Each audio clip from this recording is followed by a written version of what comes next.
Sabi po dito, ang handog ko, O Diyos, na karapat-dapat ay pakumbaba at pusong mapagtapat. Uulitin ko po, sabi po sa awit, chapter 51, verse 17, ang handog ko, O Diyos, na karapat-dapat ay ang pagpapakumbaba at pusong mapagtapat.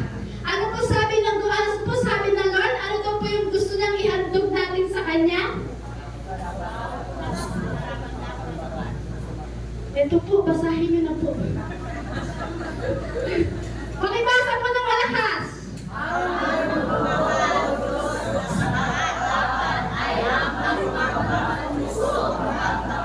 Nananghalian na po ba kayo?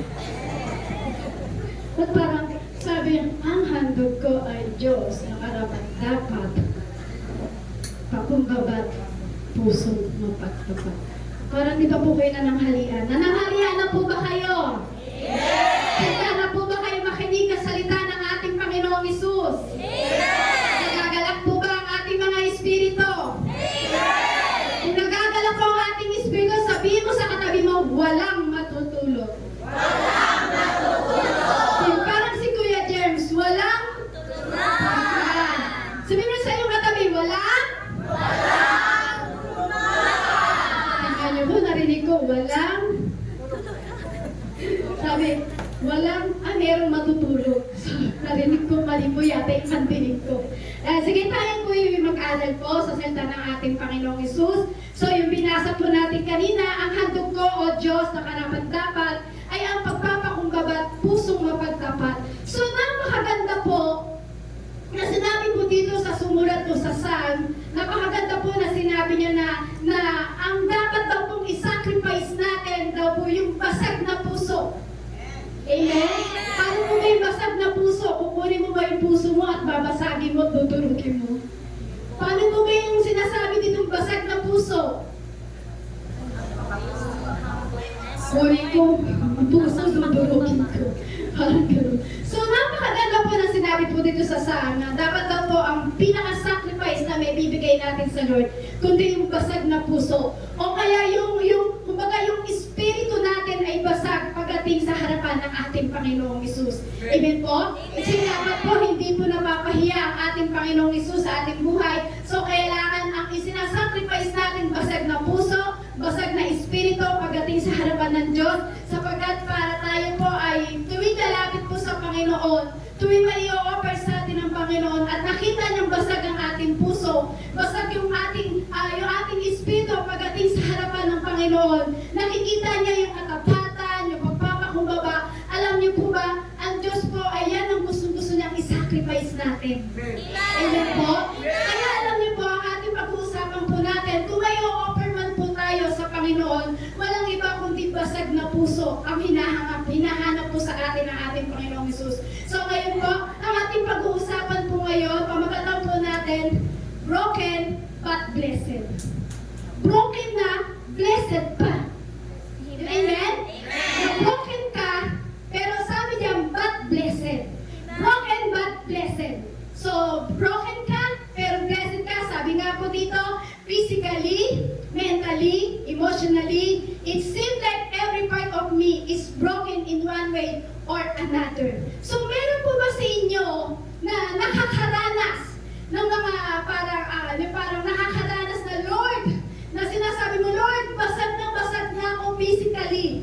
Lord, mentally, Lord, lagi akong ina-atake ng anxiety. Meron po bang nakakaranas po sa inyo niyan? O wala po? Meron po. Kala ko ako lang. So, meron po ba kumbaga parang mentally, parang basag na tayo, parang hirap ka na, ina-atake ka lagi ng anxiety, tapos lagi kang parang nalulungkot. So, emotionally naman daw po, parang tayo naman daw po yung parang ang dami natin sa emotion natin, sa emotionally natin, parang ang dami-daming nabubroken sa'yo. Amen? Amen. Parang ang daming nabubroken sa'yo, broken-hearted. Sino po dito yung broken-hearted? Ay, may nakita yata ako nagtaas dito. Yeah. Kumbaga, emotionally po, parang ang daming nabubroken sa atin. Yung parang may laging something pagdating sa buhay o sa puso po natin. Parang laging may something kapag may nababasag sa'yo o parang lagi ka nabubroken.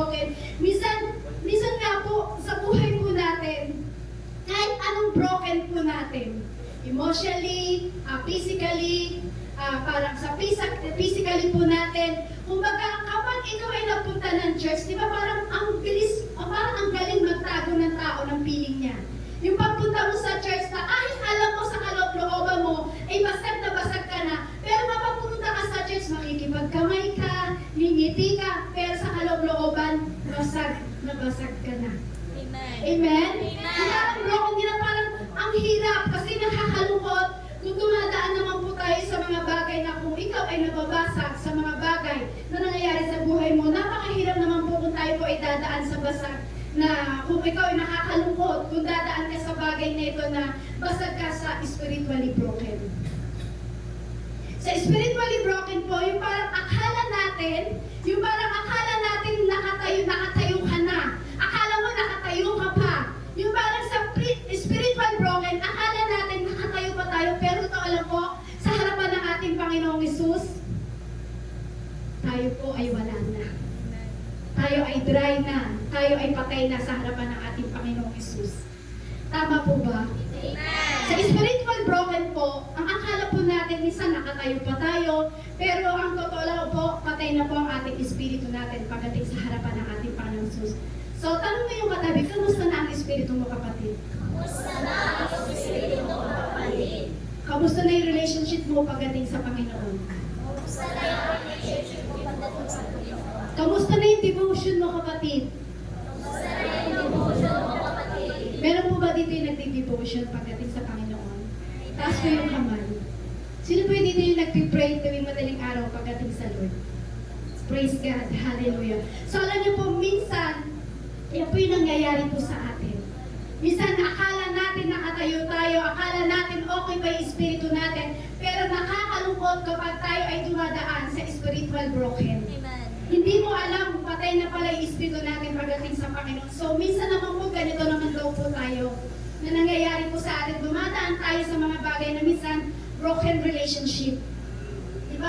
Broken relationship ka. Di ba alam ko anong kaninong relationship yan kung saan ka nabu-broken. Pero kamusta na ba yung relationship mo? Sa iyong asawa, sa iyong kapatid, sa iyong magulang, sa ating Panginoong Hesus. So, kamusta na ba, kapatid, yung inyong relationship pagdating sa inyong mga asawa? Hindi pala mga asawa lang pala kasi pag mga marami. Asawa, kapatid, magulang, higit sa lahat, kamusta na yung relationship mo pagdating sa ating harapan ng ating Panginoong Hesus? Okay pa po ba? Buhay pa po ba? O natatry na po tayo? Hindi natin namamalayan, namamatay na pala tayo pagdating sa Espiritu, pagdating sa ating Panginoong Hesus. So kapatid, dapat hindi po tayo dumaan sa bagay niya. Minsan, ganito naman po tayo. Minsan, broken tayo. Marami matatawa dito. Financially broken. Sabi niya, wala nang laman yung wallet ko. Financially broken. Kapag tinitignan mo yung wallet ko, kapatid, Lord, daming tumawa. Sabi ko sa inyo, tatawa kayo dito eh. Di ba nakita niyo yung react niya? Wala na akong pera. Wala nang laman yung aking wallet. Lord, wala nang pera ang wallet ko. Yung tipong hanggang tuhod na yung tinutukot mo, pero hanggang tuhod na tinutukot mo, wala ka pa rin madukot. Amen. Amen? Amen. Amen po? Amen. Pero alam niyo po, ang Lord po parating lagi nandyan sa atin. Amen. Yung parang minsan ako po medyo ano ko lang po kasi gusto ko po, kasi eto po yung talagang laging nangyayari sa atin. So yung parang kapag tinignan mo yung broken na yung wallet mo, financially broken, di ba minsan, Lord, po parating na ang babayarin. Lord, nandyan na si due date. Lord, wala na akong pambayad ng wifi, ng kuryente, ng renta. So, ang dami-daming nabubroken sa atin. Pero, alam niyo po kapatid, sabihin mo sa iyong katabi, broken, but I am blessed. Sabihin mo rin sa iyong katabi, broken, but I am blessed. Broken ka, pero blessed. Paano ba yung sister? Sabi po dito sa Psalm chapter 34 verse 18, the Lord is close to the brokenhearted and save those who are crushed in spirit. Saan ka man broken ngayon, kapatid, lagi mong iisipin, laging nandyan ang ating Panginoong Hesus Kristo. Amen? Broken ka man sa lahat.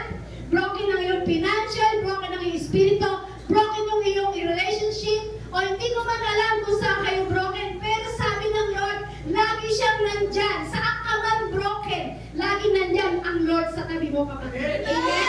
Kasi baka akala natin kapag tayo po ay parang laging nabubroken, yung parang lagi tayong nababasag, akala natin malayo na ang ating Panginoong Jesus. Pero sabi mo sa katabi mo, broken but I'm blessed. Bakit po? Dapat po kasi na lagi tayong binabasag ng ating Panginoong Jesus, mas lalo naman po siyang lumalapit sa atin. Tama po? The more na binabasag ka ng Panginoon, the more na may binabasag ang Diyos sa buhay mo, the more naman lagi nandyan ang Diyos sa buhay mo, kapatid. Amen? Amen po? Kasi alam niyo po ang Panginoong Jesus, hindi naman po siya nalalayo sa atin eh. Tayo lang po ang lumalayo pagdating sa ating Panginoong Jesus. Amen po? Kaya ulitin ko po, broken but blessed. Sabi ko, ulitin ko po, di ko po sinabi basahin niyo po. Buhay sila. Praise God. Hallelujah. So every time na binabasag ka ni Lord, every time na binabasag ng Lord, ano mang meron sa buhay mo, kapatid, ano mang bagay na yun, laging nagpapala ang Diyos sa buhay. Amen? So sabi po dito, number 1, brokenness exposes an inner light. Sabi po dyan, kapag binabasag ka ng Diyos, kapag binabasag po ng Diyos ang ating sitwasyon o ang yung mga nangyayari sa buhay natin, kapag binabasag po tayo ng ating Panginoong Hesus, lumalabas yung inner light. Tama po? Kumbaga sabi dyan, yung inner light, kapag binabasag ka ng ating Panginoong Hesus, kapag marami binabasag ang Lord sa buhay natin, doon nakikita yung inner light ng ating Panginoong Hesus Kristo. Walang iba kundi ang ating Panginoong Hesus, ang ilaw ng ating buhay. Amen. Sino po dito naniniwala ang tunay na ilaw ng ating buhay? Si Hesus Kristo. O naniniwala kayo ang ilaw ng buhay natin si Decor? Hindi po. Si Hesus Kristo po yung tunay ng ating ilaw ng ating buhay. Amen? So, ibig sabihin niyo, walang magliliwanag sa buhay mo, kapatid. Walang iba kundi ang ating Panginoong Hesus. Kaya sabi nga po, di ba, brokenness expose an inner light. Habang tayo pala ay binabasag, doon nakikita yung ilaw ni Kristo. Amen? So marami po palang binabasag ang Panginoon sa atin. Tama po ba? Tama po? So wala pong, kumbaga, hindi si Decor yung ating liwanag. Hindi siya yung ating ilaw. Ang ilaw natin, walang iba kundi ang ating Panginoong Hesus. So walang ibang magliliwanag sa buhay mo, walang iba kundi ang ating Panginoong Hesus Kristo. Sinabi ng po ni Jesus, di ba? Sabi niya, ako ang ilaw ng sanlibutan. Sino naniniwala na sinabi ni Jesus yun, na siya ang ilaw ng sanlibutan? Amen. Lahat po tayo. So minsan po kasi, sa buhay po natin, kung titignan po natin, di ba ang isang glass, kapag binasag po natin yan, at doon mo makikita yung liwanag. Paano ba yung liwanag? Kung hindi may ilaw yung glass, ha? Di ba pag nabasag ang isang glass at nadurog siya, di ba nakikita mo yung parang kinang? Sino po dito yung mga nagbasag na ng baso sa bahay nila? Marami. May baso pa po kayo? Di ba pag binasag po natin ang isang glass, nakikita po natin, di ba, yun sa mga maliliit na bubog na yun, nandun yung parang yung ilaw. Nandun yung nagniningning, nakikita po natin yun. So alam niyo po, yung ilaw na yun na nagniningning na yun, alam niyo po, ganun din po sa buhay natin. Habang ikaw ay binabasag ng Panginoon, nakikita ang inner light ng ating Panginoon Jesus. Nakikita sa buhay mo si Hesus Kristo. Walang iba yung ilaw. Kasi sabi nga po si Hesus Kristo, ang ilaw ng sanlibutan. So, siya yung nakikita sa atin. So, alam niyo po, sa oras po ito, marami pong babasagin ang Lord po sa atin. Kasi, sabi nga po, broken but blessed. So, pag tayo po ay binasag, number 1, dapat makikita sa atin na tayo po ay yung ilaw ni Kristo ay nasa atin na. So kapag binabasag po ng Lord yung mga bagay na sitwasyon po natin sa buhay, makikita natin yung ilaw ay lumalabas. Walang iba kundi ang ating Panginoon Jesus. Kaya sabi nga po dito sa katulad po ng kwento po ni Gideon, sabi po sa Hukom chapter 7 verse 19, sabi sabi po dito, magkahating gabi na, halos kapapalit pa lamang ng pangkat ng tanod nang sina Gideon ay makalapit sa kampo ng mga Midianita. Hinipan nila ang kanilang mga trumpeta, sabay basag ng mga dala nilang baka. So, alam niyo po ba, ang pinapakita po dito sa kwento na ito po yung tumawag si Gideon na mga mandirigma para sakupin yung ibang pinapasakop na lugar ni Yahweh. So, alam niyo po, ito pong ginawa po ni Gideon at tumawag si Gideon na mga mandirigma. Sila po yung tinatawag na Gideon 300. Kasi sa libo-libo magkakasama sila. So, meron parang ginawa si Yahweh na test doon sa kanyang mga kasama mandirigma. So, yung iba po hindi nakasama kasi hindi nakapasa sa test ni Yahweh. So, alam niyo po, 300 yung natira.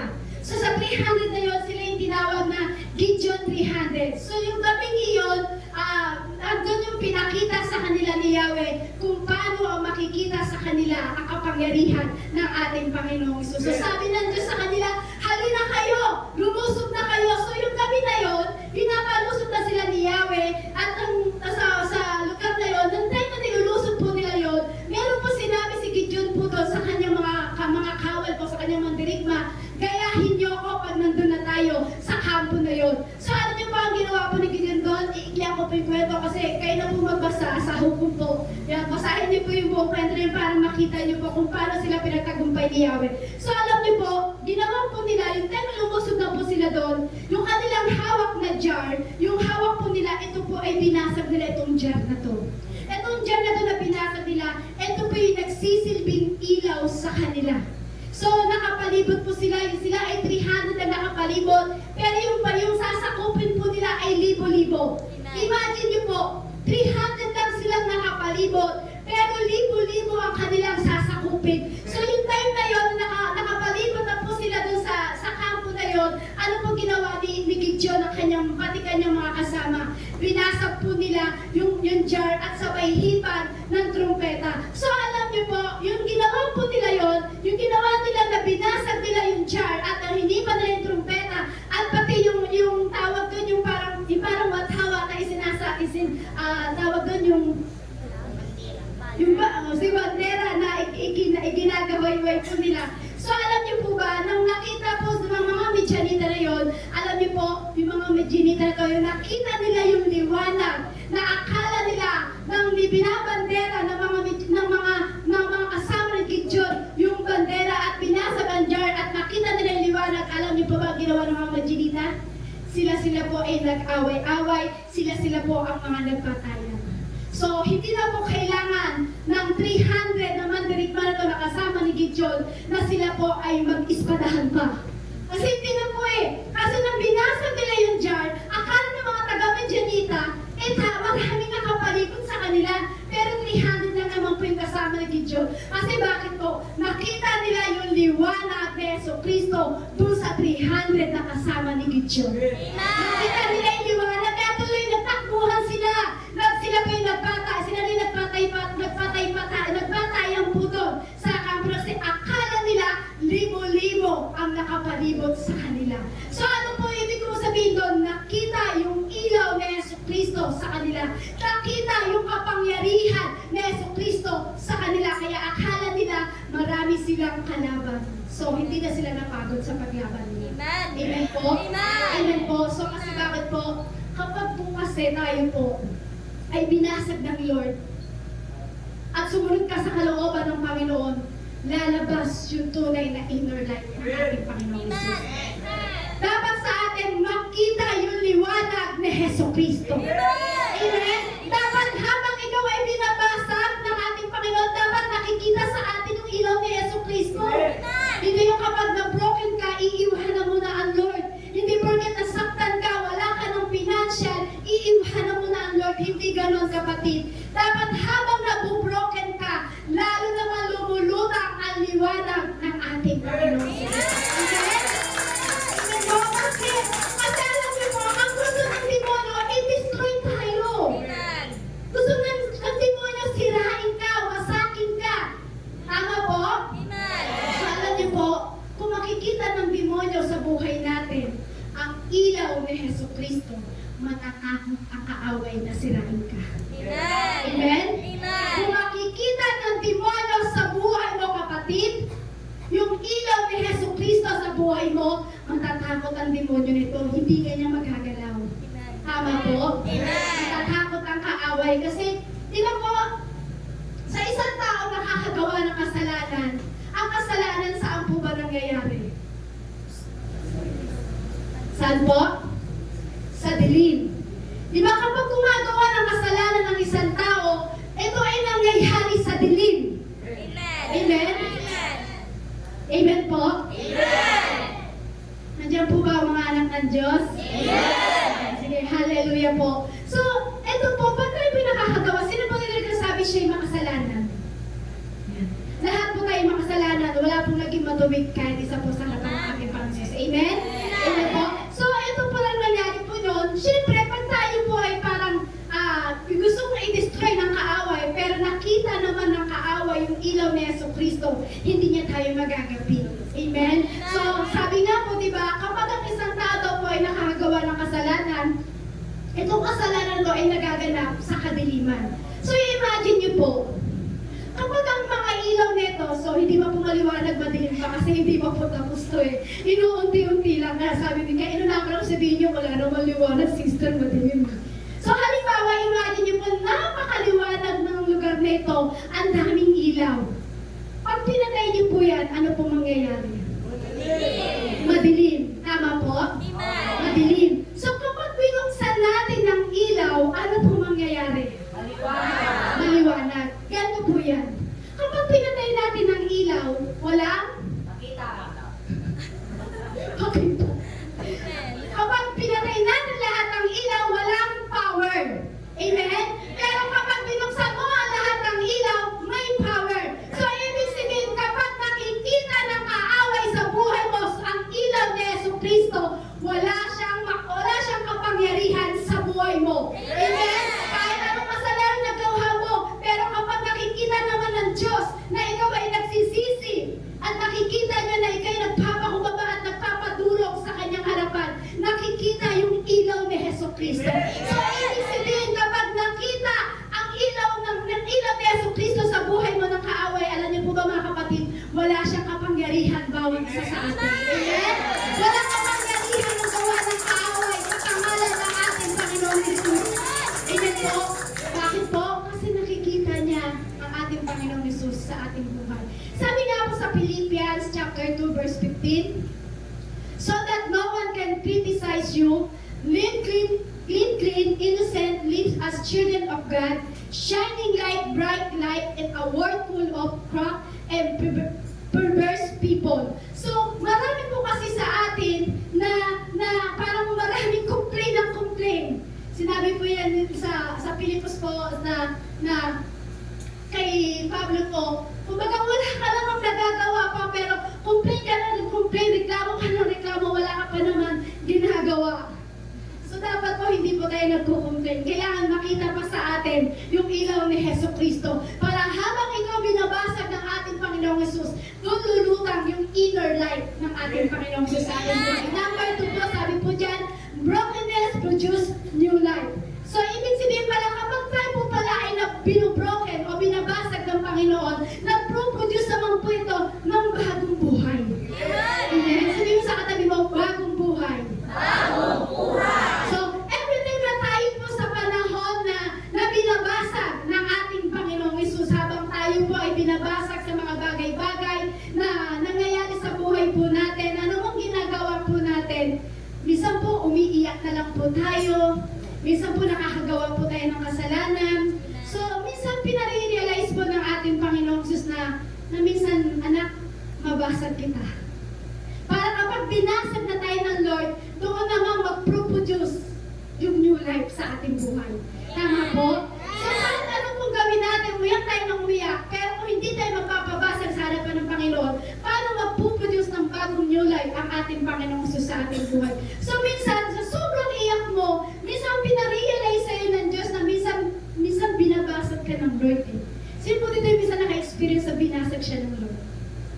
Yung talagang parang ang sakit, yung parang, Lord Salamat Lord, binasag naman ako Panginoon, pero nandun pa rin po yung pagmamalasakit mo sa akin. Nandun pa rin po yung pagmamahal mo sa akin. Makikita niyo po kung ano po yung kahalagahan na tayo po ay binubroken ng ating Panginoong Isus. So pinag-realize po minsan ng Lord po sa atin na minsan kahit may kasalanan tayo, minsan pinag-realize po sa atin na minsan ano nang gawin natin. Pero kapag tayo ay na-broken sa Panginoon, nabasag po yun, makikita pa rin po yung magpuproduce pa rin po ng bagong buhay ang ating panangsus. Kumbaga sa buhay po natin, habang binubroken ka o binabasag ka ng Panginoon, makikita mo naman ito ay patuloy na lumalakad pagdating sa kahasaas, pagdating sa kabanalan ng ating Panginoong Isus.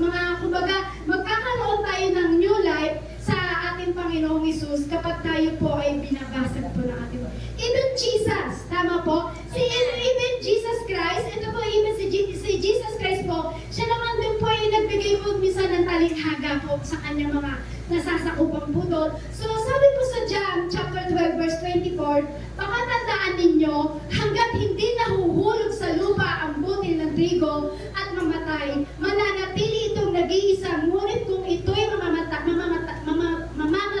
mamumunga ito ng sagana. Kailangan daw po i-ahalay. Kailangan pa i-alay ni Jesus ang kanyang buhay. Para kanino po? Para sa atin. Kailangan pa i-alay ni Jesus Cristo ang kanyang buhay para tayo ay magkaroon ng buhay na walang hanggan, kapatid. Amen? I-imagine niyo yun? Inalay ni Jesus Cristo ang kanyang buhay para sa atin. Bakit? Para ikaw, ako, lahat tayo ay magkaroon ng buhay na walang hanggan. Amen? Amen po? So marami po sa atin na inabot ng Diyos sa pamamagitan ng pag-alay ni Yeso Cristo o pagpapapako niya sa krus para tayo ay magkaroon ng buhay na walang hanggan. Kung hindi namatay si Yeso Cristo, walang kwenta itong ginagawa natin. Ulitin ko po, kung hindi namatay si Yeso Cristo o hindi nag-alay ng buhay si Yeso Cristo, walang saysay yung ginagawa mong pagbalik dito. Amen? Walang saysay po yun. Bakit? Kasi hindi po tayo nananampalataya. Kung hindi namatay si Yeso Cristo, walang buhay na walang hanggan na makakamit ka, kapatid. Tama po? Tama po. So alam niyo po, kung hindi namatay ang ating Panginoong Jesus, wala pong saysay yung ginagawa po natin. Tama po? Pero sabi dyan, namatay si Yeso Cristo at sa ikatlong araw ay muling nabuhay si Yeso Cristo. So ibig sabihin, yung dating tayo makasalanan dahil inalay ni Yeso Cristo ang kanyang buhay, sa ikatlong araw ay siya muling nabuhay para tayo ay bigyan ng buhay na walang hanggan. So ibig sabihin, kapatid, wala na tayo sa kasalanan. Amen po? Siya nag-produce ng bagong buhay sa atin. Amen po? Nang time na siya po ay nagpapako sa krus, hindi mo ba alam, kapatid, pinanggal ka na sa kasalanan.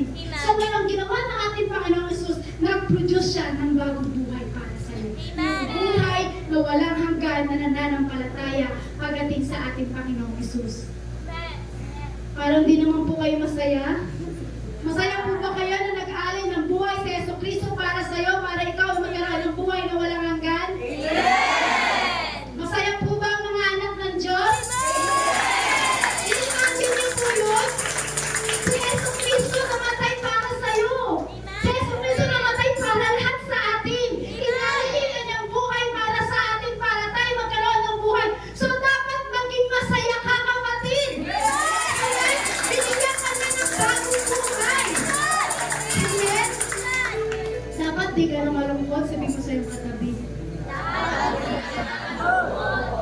Di ba, bakit malungkot ka pa rin?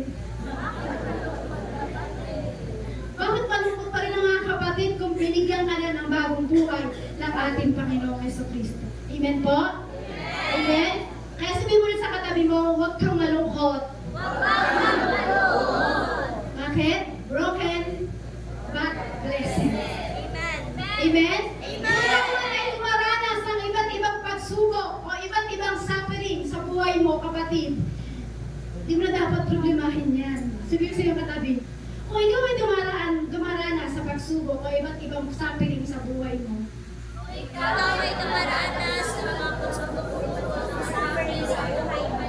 huwag kang malungkot. Sabi ni Jesus, don't worry.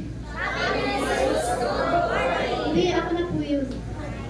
Sabi ni Jesus kasi, don't worry. Sabi ni Jesus, darating ako sa araw na ikaw ay nangangailangan ng tulong. Amen? Sabi nga sa Kapahayan, chapter 21, verse 4, He will wipe away every tears from their eyes, and death shall be neither shall there mourning, more crying, more pain, more pain, sabi po dyan, anymore, sabi po, for her, the former things have passed away. So, ibig sabihin po niyan, dapat sabi dyan, kumbaga yung sinabi po dyan, for the former things have passed away. So, alam niyo po, dapat tayo po talaga dapat tayo po ay nagagalak sa mga bagay. Kasi sabi ng Lord, no pain no pain, no crying, sabi niya, no tears, kasi wala na yung pag-iyak, wala na yung sakit, wala na yung parang kapighatian na dumating sa buhay mo. So kung binibigay ng Lord sa atin dyan, maaari mo bang palakpakan ang ating Panginoong Isus? Okay? Kasi sabi niya, no pain. So ibig sabihin, kapatid, kapag nasa season ka ng broken ng iyong buhay, kailangan palakpakan mo pa rin ang Panginoong Isus sa buhay. Amen po? Kapag pala ikaw ay nasa season ng brokenness mo sa buhay mo, kapit ka lang. Amen? Kung paano ka kumapit sa mga bagay na meron ka sa buhay, dapat mas kakapit ka sa Panginoong Isus. Amen? Dapat mas kakapitan po natin ang ating Panginoon sapagkat ang Diyos po ay siya po ay nagtapos ng lahat ng mga problema po natin sa ating buhay. Amen po? Kaya sabi nga po, diba, hindi na po tayo iiyak. Sabi niyan, aalisin na ng Lord yan. Wala na daw po yung pag-iyak, wala na yung pain na nararanasan natin. Siya sabi ng Lord, aalisin ko na yan, anak. Lalo na kasama mo ang Lord, bakit ka iiyak? Tama po? Kung nasa season ka, ano ang season ng brokenness mo sa buhay mo, ano man yung season na pagbasag ng Lord sa buhay mo, sabi ng Lord, don't worry, kasi siya mag-produce ng new life mo. Doon sa pagbagong produce ng Lord, sa bagong buhay na ibibigay sa'yo, doon ka ma-excite, kapatid. Amen? Lalo na kasama natin ng Lord, siya yung mag-produce ng new life po natin. So, dapat doon tayo ma-excite, ma-excite doon sa mga bagay. Kung ano yung bagong new life na ibibigay po sa atin ng ating Panginoon. So, kahit ano po maraming beses po na gawin po natin, kahit anong maraming beses na binabasag ka ng ating Panginoong Isus, patuloy ka pa rin. Sino po ito yung binabasag lagi ng Lord? Sabi ko nga po, habang ikaw ay binabasag ng todo ng ating mga, nasa season ka ng pag-broken ng Lord sa'yo, patuloy ka pa rin, kapatid. Bakit? Habang nagpapatuloy ka sa Lord, mas lalo kang pinabago ng ating Panginoon. So, hanggang ngayon, parang ako po, lagi po akong binabasag ng Lord. Katulad po kanina, ang bagay, mensahe po ni Pastor Nati po doon sa mga tarem. So, nang nag-preach po si Pastor doon, merong isang words ng Panginoon na parang biglang, anong tawag po doon, yung parang, yung gumanon sa tenga, yung parang may kampanan, ting, ting, ting, yung parang gumanon sa tenga na yung words na yun, na doon ako binasag ng Lord. Kasi tuwing magpipray po, Lord, may sinasabi po ako, Lord, dapat Lord, ganito Lord, gawin mo sa akin, Lord, ganyan, patuloy mo ako, Lord, na ganyan, sinasabi ko sa Lord. So yung nagpipreach po si Pastor Nati po kanina sa mga tarem, biglang may gumanon sa tenga ko na parang isang kalembang, ting, ting, ting, yung words na yun. So doon ako pinahagulgol ng Lord. Sabi ko, Lord, kaya mo lang pala ako pinaranas ng Lord, kaya pala sa season na binubroken mo ako, Panginoon, gusto ko lang pala, Lord, magkaroon ako ng bagong buhay. Tinanggal na, Lord, yung dryness. Kaya alam niyo po, kasi na pa ako nabibless. Kasi, yung kanina po talaga dun sa mga tarem, bless na bless po ako sa Lord. Kasi sabi ko, Lord, kaya mo pala, Lord, pinaaral sa akin to. Kasi nang inaaral ko po yan, ako po talaga yung pinapana ng Lord. Pinapana ako ng pinapana ng Lord yan. Tapos bago po kami mag-service po dun sa mga tarem, so nakipag-usap po ako sa Lord. Sabi ko, Lord, meron kang gagawin sa akin, Lord, kung bakit pinaaral mo sa akin to. So, mayroong isang words words dun na talagang nakabingi sa aking tenga. Yung words na yun na talagang binasag yung puso ko. Sabi ko, Lord, magpapatuloy ako sa'yo, Lord. Kahit basag na basag ako, Lord. Yung pala, Lord, may dahilan ka kung bakit mo ako binubroken. Kaya kapatid, habang binubroken ka, habang nasa season ka ng pag-broken ng Lord sa'yo, kapit lang! Amen. Kapit lang! Magpatuloy ka lang, huwag kang bibitaw pagdating sa ating Panginoon Jesus. Kasi yun yung season ng pagbasag sa'yo ng panahon para bigyan ka ng ilaw ng Panginoon. Yun yung season para bigyan ka ng bagong buhay ng ating Panginoon Jesus. Ang kabasag ka, kapatid, yung nagpasag ang ating puso. Doon ko po na-realize, sabi ko, Lord, kasi nagtanong po ako sa Panginoon, sabi ko, Lord, bakit naranasan ko to? Bakit, Lord, dito mo ako binabasag? Kasi nagtanong ako at pinaisip sa akin na, Lord, di ba, sa paglilingkod mo, wala ka namang problema, wala namang umahad lang sa'yo. Kasi yung pamilya ko, supporter, parang okay lang sa kanila kahit ganito yung pumasok ako sa born again. So, hindi nila ako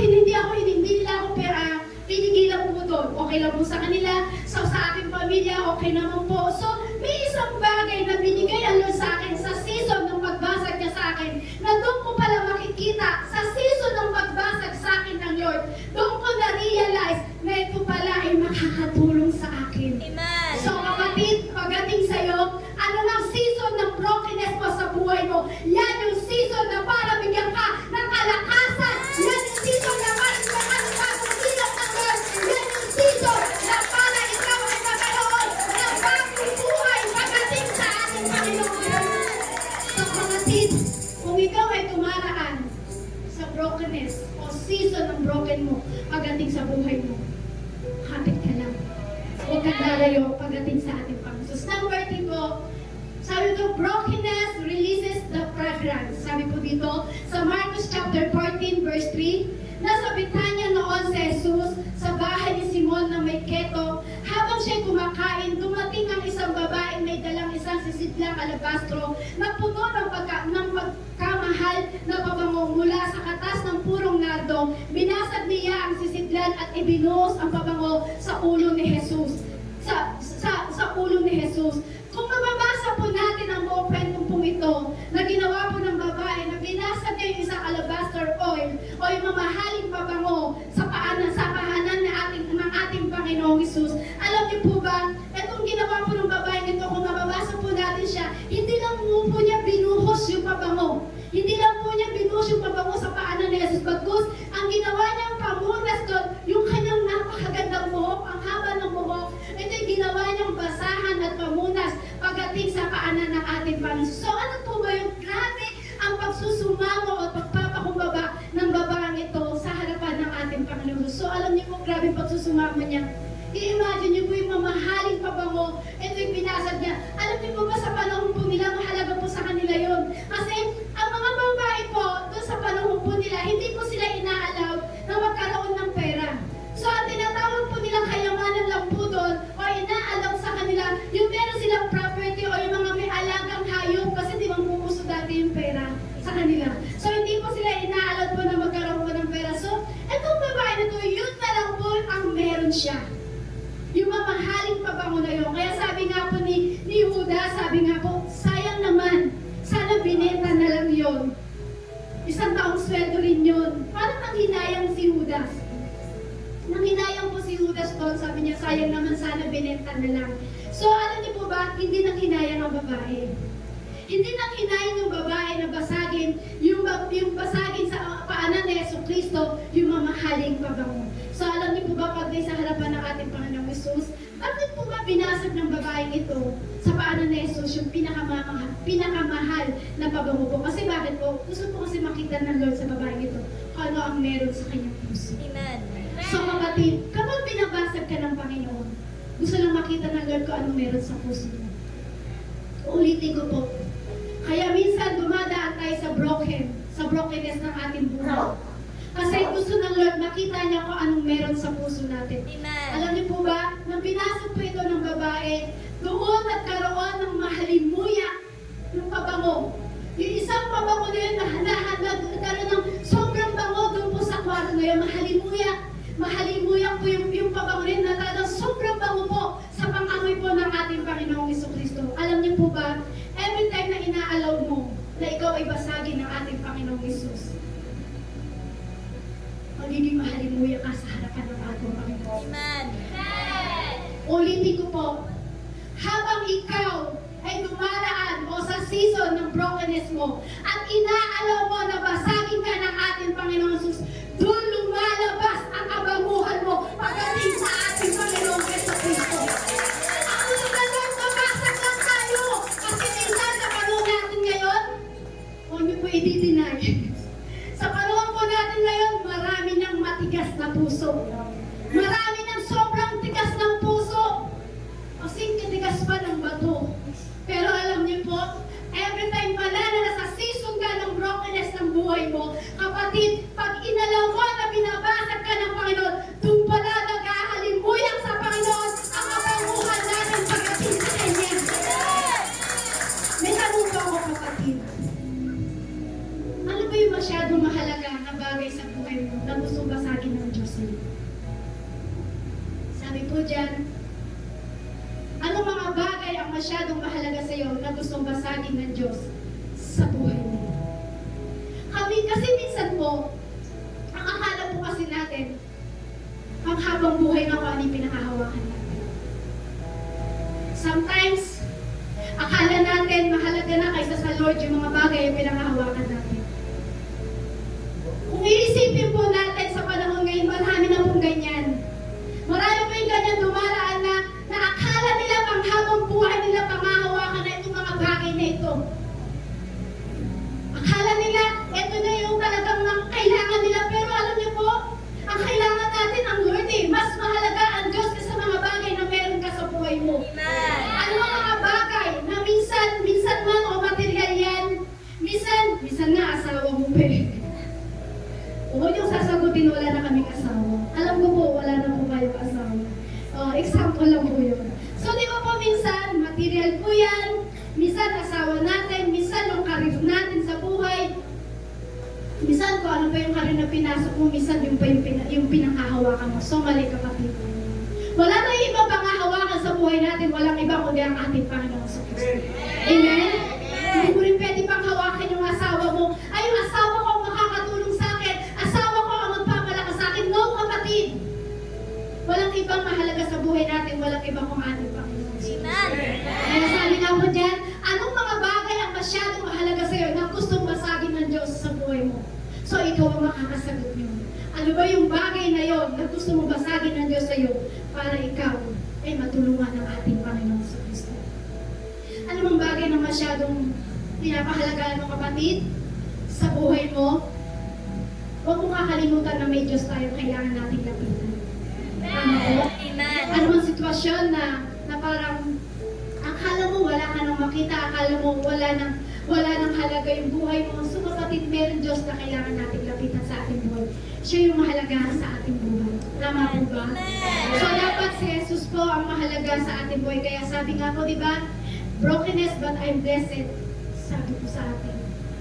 So kung ano mang season na binabasag ng Diyos sa iyo, ang binabasag ng Diyos sa buhay natin kung ano yung halaga na pinangahawakan mo sa buhay mo. Kung ano yung pinapahalagahan mo sa buhay mo, yun ang babasagin sa iyo ng Lord eh. Kasi ayaw ng Lord na itong bagay na ito ang kakapitan mo. Ito yung lalapitan mo. Sobrang hahanap po tayo. Ayaw ng Lord kung ano man yung kayamanan na pinangahawakan mo. Ayaw ng Lord na yan ang babasihan mo. Gusto ng Lord siya ang ating lalapitan. Walang magagawa yung kayamanan na yan. Marami ka bang pera sa bangko? Walang magagawa yan kung hindi ka lalapit sa ating Panginoon. Amen po? Amen po? Sa alam niyo po, dapat kung ano po yung mga bagay mahalaga po sa atin, dapat hindi po yan ang mahalaga sa atin. Ang mahalaga po sa atin, walang iba, kung ang ating Panginoong sa Kristo. So dapat makita po natin si Yesu Kristo sa ating buhay. Makita sa iyo, kapatid, si Yesu Kristo sa buhay mo. Sumunod po, sabi po dyan, brokenness bring multiplication. So, maalala niyo po ba yung kwento na nagpakain si Jesus doon po sa 5,000?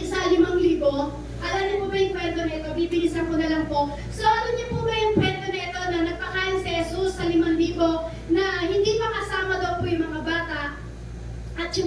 ng mga babae po. So, ibig sabihin, mga lalaki pa lang po, yung bilang na 5,000. Alam niyo po, sa buhay po natin, kung bakit gusto ng Lord na basagin ka, o kung tayong basagin ng ating Panginoong Jesus, kasi gusto ng Lord paramihin pa tayo. Amen. Imagine niyo po, na nagpakain sa Yesu Cristo sa 5,000. Nagpakain po siya, hindi pa po kasama yung mga babae at mga bata. So alam niyo po, kapag tayo po'y binabasag ng Lord, gusto pa pala ng Lord tayo ay paramihin. Paano po ba yun? Kasi kung sa oras pa ito, kulang ka sa financial, gusto lang ng Diyos, ikaw ay mag-multiply. Tama po? Kung nagpapabasag ka sa Panginoon, imumultiply yan ng ating Panginoon Jesus. Imumultiply yan ng Lord kasi bakit blessing po ang ating buhay. Amen. Amen po. Kasi gusto ng Lord, marami po tayong maabot na mga tao. Kaya tayo binabasag ng Lord sa mga bagay kasi gusto ng Lord magamit ka niya para i-multiply na mayroon kang mga tao na maaabot para sa ating Panginoon Jesus. Amen. Tama po. Gusto ng Lord marami tayong maabot na kaluluwang. So, alam niyo kapatid, kapag ikaw pala ay nagpapabasag sa Lord, mas lalo ka niyang i-multiply. Kapag nakita ng Lord na kahit binabasag ka niya, i-multiply ka ng Lord, mas marami ka pa mga akin na mga kaluluwang. Katulad niyan, bata man po sila, hindi man po aksidente na sila nakatindito, pero nakakaintindi na po sila ng salita ng ating Panginoon. So, hindi aksidente na napunta kayo dito, meron gusto ipagawa ang Lord sa inyo. Marami kayong kaibigan, pwede nyo sila alayahan dito. Amen? Nakaintindihan niyo ba mga kabataan? Kaya ka narito, hindi aksidente na nakaupo ka dyan. Gusto na Lord, mas lalo kayo mag-multiply dito sa lugar ng Kalasyaw. Amen? Amen po. So gusto ng Lord, marami pa tayo dito na maabot na kaluluwa. Hindi kasi pwedeng naglilingkod ka sa Lord, tapos sarili mo lang ang iwiwin mo. Ayaw ng Lord yun. Ano po ba ibig sabihin po nyo? Gusto ng Lord, every time na ikaw ay minumultiply ng ating Panginoong Jesus, dapat alam niyo po ba, mas marami tayong inaabot. Hindi yung ating sarili lang yung aabutin natin at iwiwin natin. Dapat marami pa tayong inaakay. Nandiyan yung anak mo, yung asawa mo, yung pamilya mo, yung nanay mo, yung lola mo, yung lolo mo, kabarkada mo. Dapat inaabot natin yan. Tama po ba? Tama po. Kasi alam niyo po, sa oras ng brokenness po, brings multiplication. Sa oras ng brokenness ng iyong buhay, brings multiplication. Sabi po sa Marcos chapter 6, verse 35 to 44, nang dapit hapon na lumapit na sa kanya ang mga alagad at sinabi, liblib ang puok na ito at malapit nang lumubog ang araw. Paalisin na ninyo ang mga tao upang makapunta sila sa mga nakaratig na yun at bayan upang makabili ng pagkain. Ngunit sinabi sa kanila ni Jesus, bigyan niyo sila ng makakain. Sumagot ang mga alagad, nais po ba ninyong bumili kami ng pagkain sa halagang 200 salaping pilak? Ilan ang dala ninyong tinapay? Tinignan nga ninyo ang utos niya. Pagkatapos tinignan ay kanilang sinabi, 5 po at 2 isda.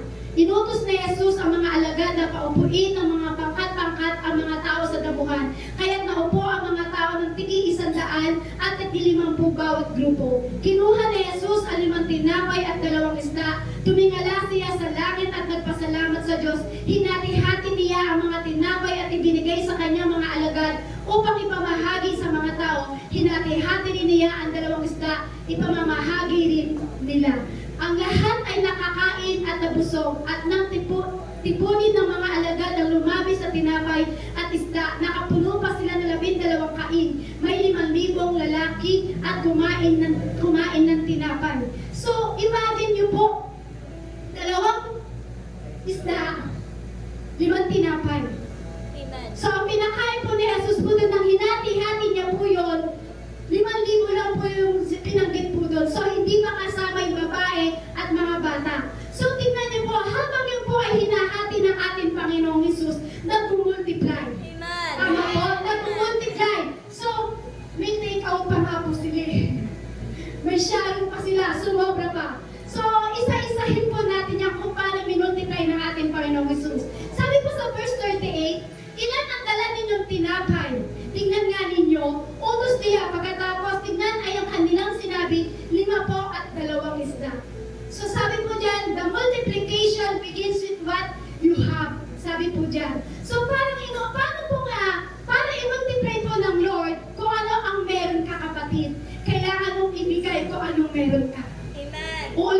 po, para i-multiply o parang i-times o multiplication ng Panginoon, kung anong meron ka sa buhay mo, kailangan mong ibigay kung anong meron ka sa buhay. Naiintindihan niyo po? Naiintindihan niyo po? Para magkaroon ng multiply sa buhay mo, kung anong meron sa buhay mo, kung gusto mo mag-multiply yan, yan ay kailangan mo rin ibigay sa Panginoon para mag-multiply yan. Kasi minsan ganito po tayo, Lord, wala na po ako ngayon. Ano yung multiply mo sa akin, Lord? Lord, eto na lang meron ako, Lord. Ano yung multiply mo sa akin, Lord? Minsan ganyan po tayo eh. Lord, eto lang meron ako. Paano mo i-multiply? Sabi ko dyan, what you have. Ano yung gusto mong i-multiply sa'yo ng Lord? Tinatanong ka kapatid ng ating Panginoong Hesus. What you have. Ano ang gustong i-multiply sa'yo ng ating Panginoong Hesus? Meron po ba dito na nagpipray ka, gusto mo i-multiply ng Lord sa'yo? Meron po ba dito ginawa ng miracle sa buhay ng Lord? Gusto mo i-multiply ng Lord sa'yo? Para mag-multiply, para i-multiply ng Panginoon kung anong meron ka sa buhay, bitawan mo kung ano ang napakahalaga sa buhay mo. Ibigay mo yan sa Panginoon. At Lord naman ang mag-multiply sa'yo. Kapag binitawan mo ang pinakamahalaga sa buhay mo, makikita mo, i-multiply ng Lord yan sa'yo. Amen? Amen po? Minsan po kasi, Lord, ito na lang yung akin, Lord. Ba't ko pa bibitawan? Minsan nagiging madamot tayo sa Lord.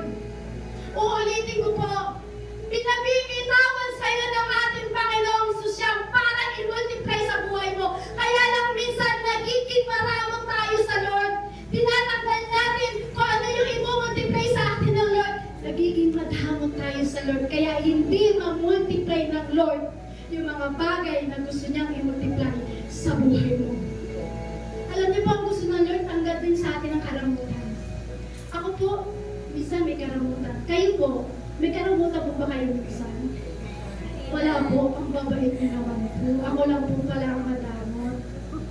Minsan pag gusto ko yung chocolate, hindi ko binibigyan si Sister Janine. Akin lang itong chocolate. Alam po nila yan. Pero pag hindi masarap sa'yo na, ang sama ni Sister. Hindi, joke lang po yung pinapatawa ko lang po kayo. So alam niyo po, para i-multiply ng Lord anong meron man sa buhay mo o anong gusto mo sa buhay mo na i-multiply sa'yo, sabi na Lord, bitawan mo yan. Pinabibitawan ng Lord yan sa'yo para kapag binitawan mo yan, pinagatiwala mo sa Kanya at binigay mo sa Kanya, i-multiply ng Lord ang mga meron na binitawan mo pagdating sa ating Panginoon. Amen? Minsan nga eto eh. Minsan nga, pera mo na minsan ang pinabibitawan sa'yo ng Lord. Minsan kinakausap ka ng Lord, magbigay ka sa church, mag-tithes ka. Minsan yan yung pinabibitawan sa atin ng Lord eh. Subukan mo ako. Di ba sabi nga ako, bakit di niyo ako subukan kung di ko bubuksan ang durunghawan ng langit? So alam niyo po minsan, sa totoo lang po, reality talk lang po tayo. Minsan pagdating sa pera, ganyan tayo. Nagiging maramot tayo pagdating sa Lord. Pero minsan kinausap ka ng anak, bitawan mo yan sa akin. Kahit 100 na yan, bitawan mo yan sa akin. Makikita mo, i-multiply ng Lord po yan sa'yo. So paano po ba yun? Natatandaan ko po kasi, nang ako po na may isa pong namamalimos doon sa lugar ng mga tarim, nanghihingi po siya. May dala po siyang anak, sobrang init po ng tanghali po nyo. So, ang pera ko na lang is 100. So, namamalabit siya, ate, pengi ako, wala akong pangsaing. Pengi ako kahit magkano, wala akong pangpakain sa anak ko. So, may karga-karga siyang anak. So, ginawa ko, dahil yun na lang yung pera ko is 100, ginawa ko, nilagpasan ko siya. Pero, sabi na Lord, anak, magpabasad ka sa akin. Magpabasag. So, ginawa ko, pinalik ako yung babae. Binigay ko yung 100. So, tapos ang pag-uwi ko po doon sa bahay po namin, sabi ko, yun na lang yung pera ko. Binigay ko pa sa kanya. Ano pang bibili ko? So, sabi mo, Lord, magpabasag ako sa'yo, sabi mo, mo ibigay ko. So alam niyo po, nung binigay ko po yun, nagulat po ako at minultiply ng Lord. Minultiply ng Lord kasi kung hindi ako binasag ng Lord sa bagay na yon, hindi ako magkakaroon ng bagong blessing. Alam niyo po, may tumawag sa akin, sabi niya, hello sis, kumuha ka doon sa Palawan, may pinadala ako sa'yo, ikaw na bahala, lahat ng gastos niyo, bayaran mo, lahat ng tapos bayaran mo. Sabi ko, Lord, 100 lang yun, pero grabe ang multiplication na ginawa mo sa buhay ko. Kaya kapatid, tinatanong ng Lord, ano ba mahalaga sa buhay mo? Na gustong bitawan ng Lord para sa'yo. Na gustong bitawan mo pagdating sa Panginoon. Subukan mo ang Diyos, makikita mo, imumultiply ng Lord ano mang meron sa buhay mo. So, kung titignan po natin po doon, di ba, sabi po doon, ito pong minultiply po ni Yesu Cristo na tinapay tsaka isda. Ito po ay galing sa bata. Kung babasahin po natin. Sabi po doon, then Andrew, Simon Peter's brother, spoke up, there are young boy here with 5 barley loaves and 2 fish, but what good is that with this half crowd? Sabi po dito. So, galing pa ito sa bata. So, sabi niya, God uses people that other than count. So, ibig sabihin niya kasi po, kung binasa po natin yan, so, ibig sabihin po niya, makikita natin hindi kasama yung bata at yung mga babae po. Kasi, ito pong ibang mga tao na kasama po sa bilang, na hindi kasama sa bilang. Sabi po daw po sa ibang, sinasabi po nila, hindi daw po gagamitin ng Lord, direject daw po. So, hindi po. Kung napipil mo na hindi ka mahalaga sa ibang tao, kung napipil mo na parang nire-reject ka ng tao, so alam niyo pa pagdating sa Lord, mahalaga ka. Sa Lord, hindi ka niya i-reject. Tama po ba? Tama po. Di ba minsan sa tao mo, mahalaga ka lang kapag may pakinabang sa'yo. Sino mo naka-experience mo niyan? Mahalaga ka lang minsan sa tao kapag may pakinabang sa'yo. Mahalaga ka lang minsan sa tao kapag marami kang pera. Pero kapag wala ka ng pera, wala na silang napapala sa'yo, hahayaan ka na yan, i-reject ka na yan. Pag wala na silang pakinabang sa'yo, i-reject ka na. Pero sabi ng Lord, huwag kang magtatangi. Tama po? Tama po? Parang katulad ng ganito, Lord, aating ako sa church. Hindi, parang ganito. Parang ganito po, may umatin sa church. May umatin sa church, mukhang mayaman. Yan. Tingnan niyo mga tayo, mukhang mayaman. Mukhang mayaman. Pero sabi mo, ay, welcome po. Wag po kayo mahihiya, welcome po kayo dito. Pero kapag may umatin sa church, maraming tato. Ay, ayoko niyan. Ang daming tato, baka pumapatay pa ng tao yan. Di ba, minsan, ganun yung pagtingin po natin. Pero sabi na Lord, huwag kang magtangi. Tama po? Hindi tayo dapat judgment. Kasi di mo walang judgmental. Kasi alam niyo po, ang Lord, hindi tayo nire-reject. Kung sa ibang tao, nireject ka. Kung sa ibang tao, hindi ka mahalaga. Pero sa Lord, mahalaga ka at hindi ka i-reject ng ating Panginoon sa Kristo. Amen? Amen po? Kung ikaw man ay nire-reject, pero ang Lord, kailanman di ka i-reject. Tama po. Kasi, kung babasahin po natin yun, sabi nga po, 5,000 lang sa mga lalaki lang po, hindi pa kasama ang babae at bata. Pero tingnan niyo po, bakit pinakain pa rin po sila ng Diyos? Nabahagian din po sila ng tinapay at ang isda. Sabi po sa verse 39, inutos ni Jesus sa mga alagad na paupuin ng pangkat-pangkat ang mga tao sa damuhan. So, kinakailangan po i-grupo-grupo, 50-50, 100, bago po upuin po dito. Pero kita niyo po, nang ito po ay kanilang pinaupo po at binukod po nila ng 50-50, 100 po, yun sa bawat grupo na yun. At tapos ito po yung pinaupo. Ano po nakita? The best miracle takes time. Amen? Doon nakita yung the best miracle. It take time. Nakita yung grabe flow ng tinapay. Nakita kung paano pinarami. Every time pala na binubrok ni Jesus, yung parang habang binubrok niya yung tinapay, binibigay, broke. So, nag-multiply. Tama po? Nag-multiply po yun. So, ibig sabihin niya, kapatid, ganito po yan. Sabihin mo sa katabi mo, huwag kang magmamadali.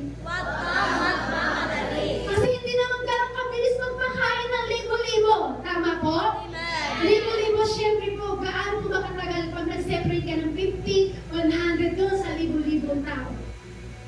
Kasi po ganito po yan. Kung bakit pinasabi ko sa katabi nyo na huwag siya magmamadali. Kasi minsan, atat na tayo sa blessing. Atat na atat ka lang pagpalain ka ng Lord. Pero sabi po dyan, the best miracle, take time. Amen? Amen po. Kayo huwag kang magmamadali sa pagpapala sa iyo ng Lord. Sabi mo sa katabi mo, relax ka lang. And take time. Tama po? Kasi hanggang na-relax ka lang at hinintay mo ang the best ng miracle ng ating Panginoong Jesus dahil pinaprocess ng Lord yung mga bagay na ipagpapala sa iyo, naghintay ka sa ating Panginoong Jesus habang naghihintay ka sa ginagawa ng Diyos sa buhay mo, habang naghihintay ka sa mga bagay na kung paano ang pagpapalain ng Lord, tuloy-tuloy ka lang, kapit ka lang. Ano po ibig ko sabihin? Habang ikaw ay binubrokenness ng Lord, kapit ka lang, tuloy ka lang, makikita mo, the best miracle takes time. Amen? Amen po? Kaya kung ano pinaprocess ka ng Lord, nasa process ka ng Lord, o nasa season ka ng pagiging brokenness mo, kapit ka lang sa Lord. Sabi mo sa katabi mo, kapit lang.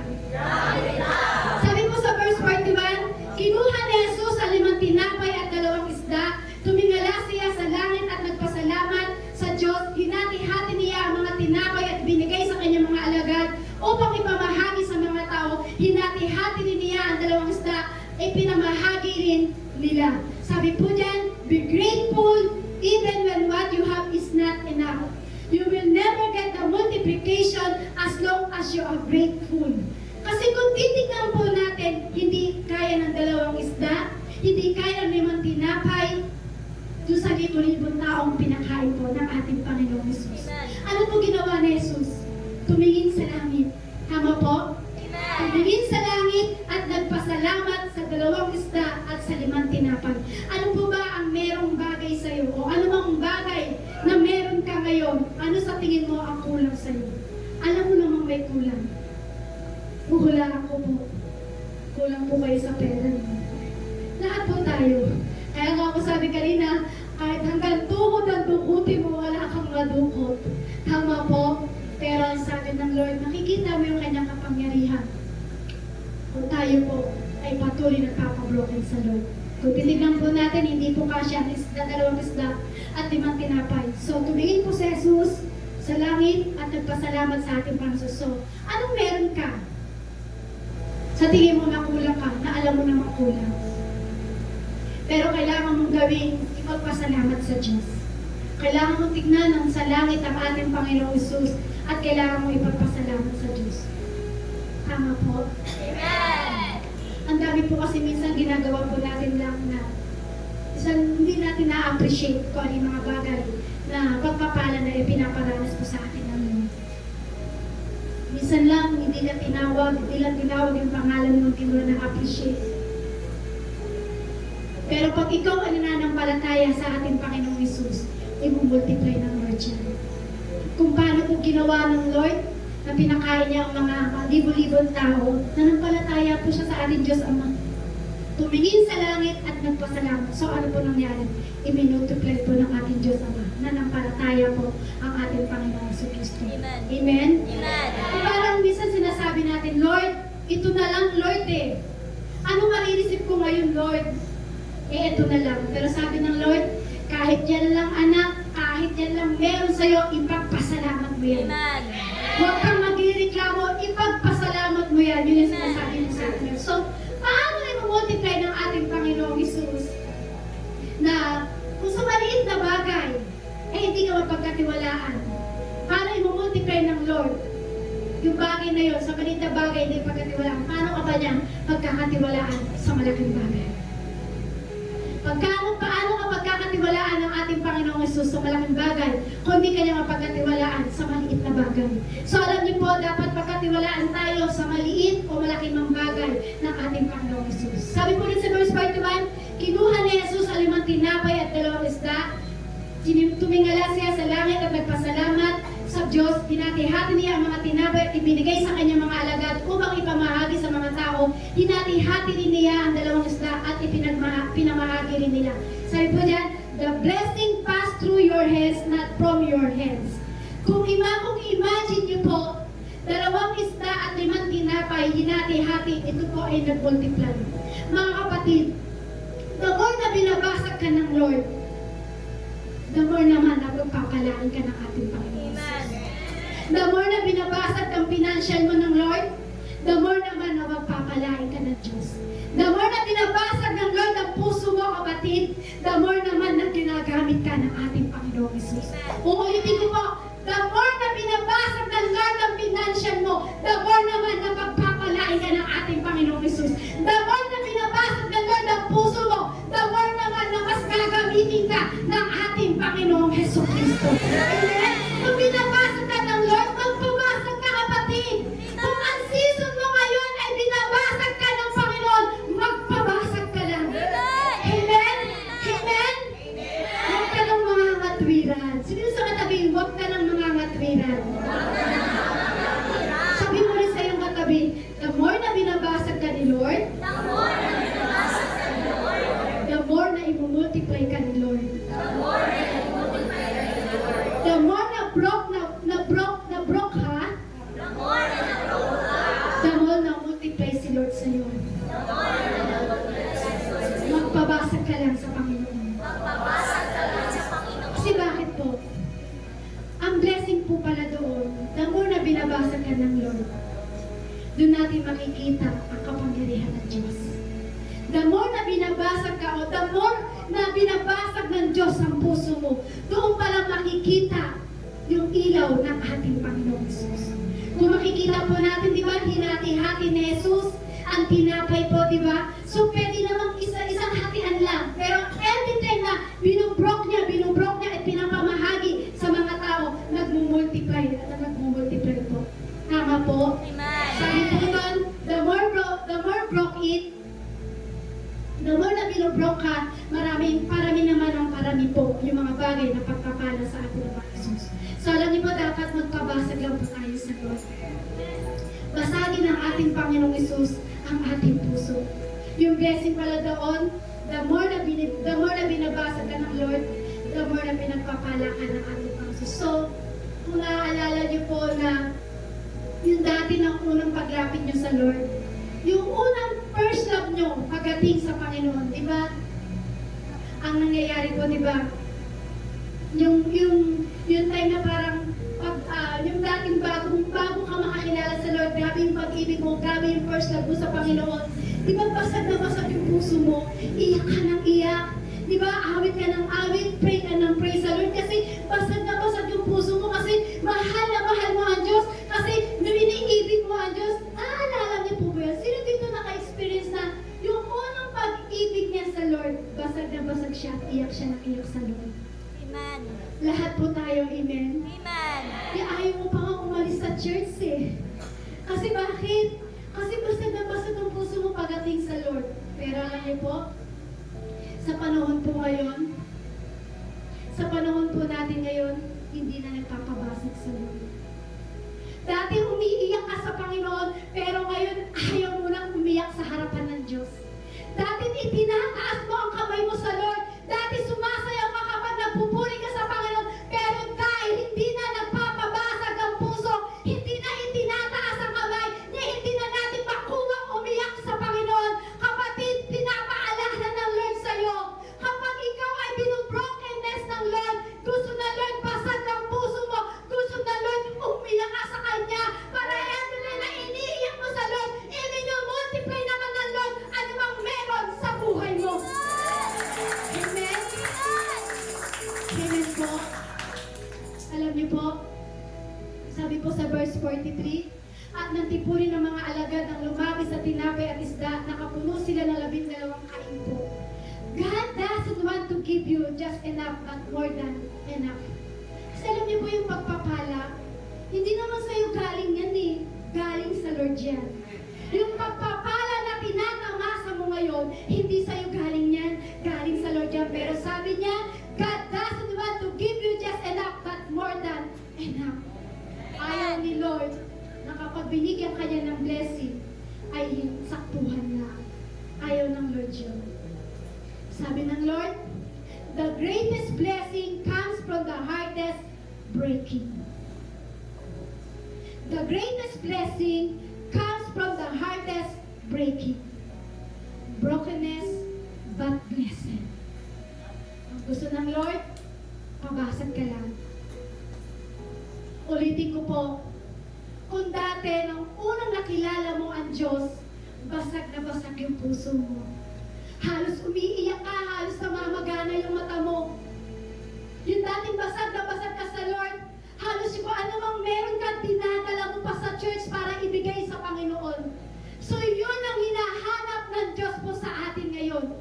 Magpabasag tayo sa ating pangalan ng ating Panginoon sa Kristo. Ano bang pinagdadaanan mo sa buhay? Ano bang season ng brokenness mo sa buhay? Ano ba ang binabasag ng Lord sa iyo? Sabi ng Lord, ibigay mo yan sa akin. Manampalataya ka sa Lord, imumultiply yan. So, bago i-multiply ng Lord yung bagay na meron ka sa buhay, ikaw muna ang unang magbibigay sa Panginoon. Kasi kung hindi ka unang nagbigay sa Lord, walang imumultiply sa iyo. Pero kung anumang merong halaga o merong bagay na mahalaga sa buhay mo na isinuko mo at binigay mo sa Lord dahil binasag ka ng Lord sa oras na ito, imumultiply ng Lord siya. Ako po, doon sa halagang 100 na yun, dahil yun na lang yung pera ko, binasa ng Lord ang puso ko at binigay ko po doon sa babaeng namamanimos. Kasi nakarelate po ako sa kanya, sabi ko, katulad niya rin ako nangangailangan ng pambayad. So nang dumating na yon, instant may tumawag sa akin, minultiply ng Lord yung 100 na palitan ng ganitong presyo at lahat na bayaran ko.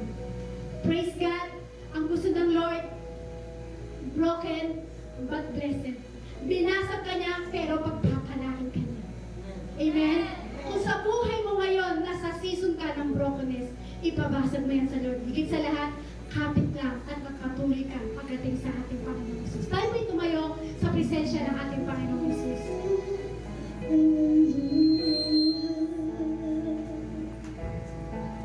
Sa aking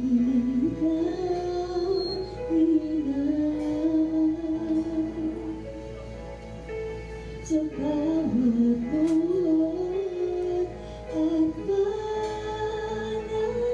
Hindi ko man alam kung ano yung bagay na mahalaga sa'yo na hindi mo kayang bitawan sa Lord. Dinidare ka ng Panginoon. Sabi ng Lord, ba't di mo ako subukan? Bakit di mo bitawan yan para sa akin?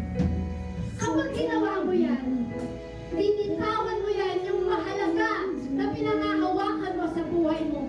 O yung pinakamahalagang pinangahawakan mo sa buhay mo. Kapag binitawan mo yan sa Lord, pag nagpapasag ka sa Panginoon, makikita mo, imumultiply ng Lord po yan. Ang gusto ng Lord, basag na puso. Kapag basag ang puso mo sa Lord, imumultiply niya ang espiritu mong namatay. Hindi mo ako iniwan. Alalahanin mo kung paano ka dating nabasag sa Lord. Dati halos ayaw mong mga lumayas, ayaw mo nang umalis sa church kasi inlove na inlove ka kasi basag na basag ang puso mo sa Panginoon. Pero bakit habang tumatagal, hindi na nababasag ang puso natin sa Lord? Binabasag ka man ng ating Panginoong Jesus. Brokenness, but blessed. Alalahanin mo kung paano ka dating umiiyak sa Lord. Kung paano ka humahabol sa Lord. Kung paano ka dati na-inlove sa Lord. Yung dating puso mong matigas, pinapasok mo na sa Lord yan eh. Pero bakit ngayon hinahayaan mo na i-destroy ka ng kaaway? Bakit hindi natin pabasag muli ang puso natin pagdating sa ating Panginoong Jesucristo? At di mo mabuwag iyakan ng ating Panginoong Jesus. At Lord, inali niya ang kanyang buhay para bigyan ka ng bagong buhay. Bilang pasasalamat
mo sa Panginoon, hindi mo multiply ng Lord kung anong meron ka sa buhay mo. Ang gusto ng Lord, magpabasag tayo sa oras na ito. Ano man yung tigas na puso mo, pabasag mo sa Lord. Sabi ng Lord, ang gusto niya, basag na puso. Kausapin mo ang Panginoong Isus. Pati ka umiyak sa Lord, pati mo ipabasag ang puso mo pagdating sa Panginoong Isus. Hallelujah, Lord God Jesus. Salamat sa iyo, Lord. Salamat, Lord. Kung di mo bisasag ang puso ko, Lord, hindi ko marirealize yung bagay na yun, Lord. Salamat, Lord, sa words na ipinarinig mo sa akin, Panginoon. Wala ka na ibang inaalay sa'yo sa oras nito, Lord. Basag ng puso. Basag ng puso ang inaalay namin sa'yo sa oras nito, Lord. Yes, Lord. Inaalay namin sa'yo ang puso basag. Yes, Jesus. Salamat, Lord. I am blessed. I am blessed, Lord. I am blessed, Lord. Binasag mo ang puso ko. Umiiyak kami sa'yo, Lord, sa oras na ito, Lord, at nagpapabasag sa'yo. Lord, gusto namin muling makita sa buhay namin ang liwanag mo, Jesus. Inaalay namin sa'yo ng basag na puso. Thank you, Lord. Thank you, Lord. Itataas ang aking mga kamay sa Diyos na malagagit. Sa aking datulay, buwang alay ko. Ay puso Thank you, Jesus.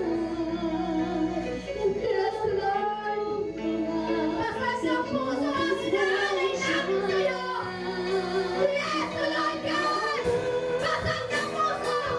Basag ng puso. Yes, Lord. Hallelujah. Inaalay namin sa'yo, Lord. Basag ng puso. Basagin mo ang puso namin. Basagin mo ang puso namin, Lord.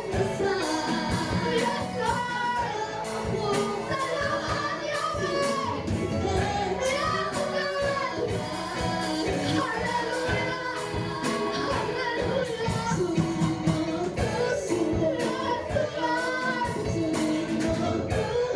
Thank you, Lord.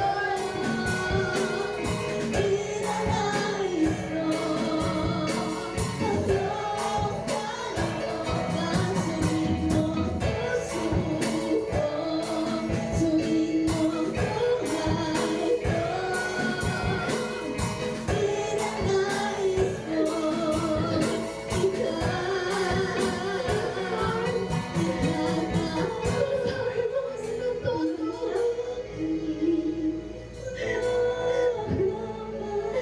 Sabi mo kami ng todo. I-multiply mo, Lord, ang mga sa amin mo. Tanggalin mo, Lord, yung pagiging spiritual dryness namin. Basagin mo kami, Panginoon. Nagpapakubaba kami sa inyong harapan. Thank you, Lord. Thank you, Jesus. Thank you, Lord. Panginoong Isus, nagpapasalamat po kami, O God, sa kabutihan, sa pagmamahal na patuloy na ipinaparanas mo sa amin, Lord. Inaamin namin, Lord, naging matigas ang puso namin pagdating sa harapan mo, Lord. Inaamin namin, Lord, minsan naging maramot kami pagdating sa harapan mo, Lord. Hayaan mo, Lord, na habang binabasag mo ang puso namin sa oras nito, Lord, kaya namin bitawan ang amang bagay na mahalaga sa aming buhay. Salamat ng marami sa iyo, Panginoon, sapagkat binasag mo ang bawat puso ng bawat isa. Salamat, Lord, sa kabutihan, sa pagmamahal na ibinigay mo sa amin, Panginoon, sapagkat, Lord, wala kaming magagawa kung hiwalay ka kami sa iyo, Panginoon. Salamat sa iyo, Panginoon, sa sapagat, Lord, inalay mo ang buhay mo sa amin, Lord, para magkaroon kami ng bagong buhay, Panginoon. Lord, salamat sa mga bagay na meron kami sa aming buhay, Lord, minumultiply mo po ito, Lord. Salamat po ng marami sa iyo, Lord. Wala po kami masabi, Lord, kundi pasasalamat, Lord God. Hayaan mo, God, sa oras nito, Panginoon, wala kaming ibang inaali sa Lord, kundi basag na puso, Lord. Magpapakumbaba pagdating sa harapan mo, Panginoon, at maalala namin, Lord, kung paano kami dati, Lord, nagpapabasag sa iyo, Lord. Yun po ang idali mo, Lord, sa oras nito, Panginoon. Sa pangalan mo, Panginoong Isus, inaanyayahan namin ang Espiritu mo, Panginoon. Yung Espiritu, Lord, na nagbibigay ng basag na puso sa bawat isa. Lord, inaanyayahan namin ang kapangyarihan mo, Panginoong Isus. Lord, idamping mo ang iyong kamay sa aming mga puso para basagin ang aming puso, Panginoon. Salamat ng marami sa iyo, Panginoon. Ngayong walang Lord, kiniklaim na namin, Lord. Dinamping mo na ang kamay mo sa bawat puso, sa bawat kapatiran. At Lord, nagpapasalamat kami sa iyo, Lord.